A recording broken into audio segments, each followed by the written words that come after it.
Méfiez-vous des religieux. C'est la pire espèce. Bien souvent, ce sont les religieux qui bloquent la porte de l'église. Rien d'étonnant. Du temps de Jésus, c'était pareil. Le Christ le disait lui-même. Vous mettez des fardeaux sur les autres que vous-même, vous n'êtes pas capable de porter.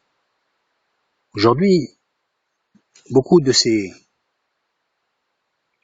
religieux font office de portier, comme dans les boîtes de nuit. Tu rentres pas, tu rentres pas.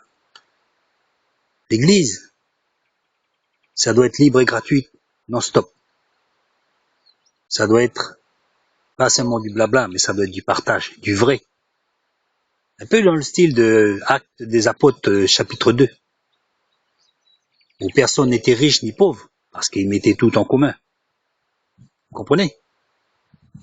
Mais aujourd'hui, vous voyez votre église faire ça, vous? Et après, vous vous étonnez que les gens, ils retournent plutôt dans les foyers. Alors retournez dans les foyers, moi je vous dis, si votre église est capable simplement de vous offrir que des sermons,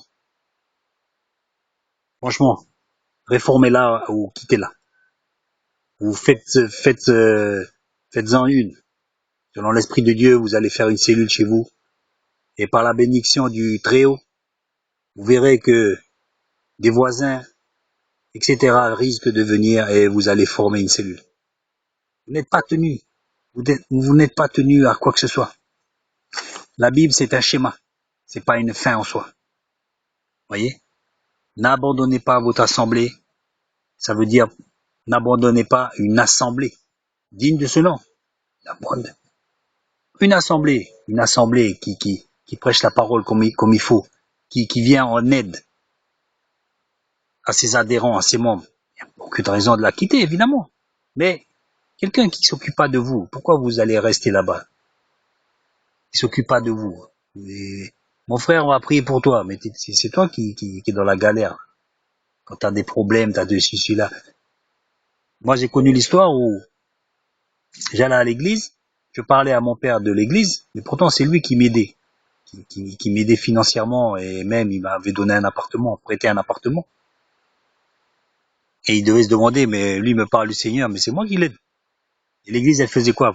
Et quand j'ai demandé à l'église, elle a clairement dit qu'elle pouvait rien faire, enfin, par le biais du pasteur, mais pour vous dire, voilà, faut être égal à soi-même, quoi. Il faut être égal à soi-même. On va pas rester dans une église il faut vraiment que, si on reste dans une église, c'est que vous savez au fond de vous que vous allez rester dans une église, pas parce que c'est marqué dans un verset, parce que vous savez dans votre cœur, comme dans votre foyer. Vous restez, pourquoi vous allez aller dans un autre foyer?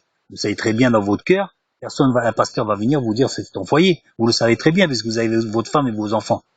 À l'église, c'est pareil. Quand vous savez que c'est votre église, c'est que vous savez que c'est votre église. C'est pas parce que vous allez lire un verset. C'est parce que effectivement, le pasteur s'occupe de vous. Il s'occupe pas à vous sermonner l'esprit là. C'est vraiment du concret.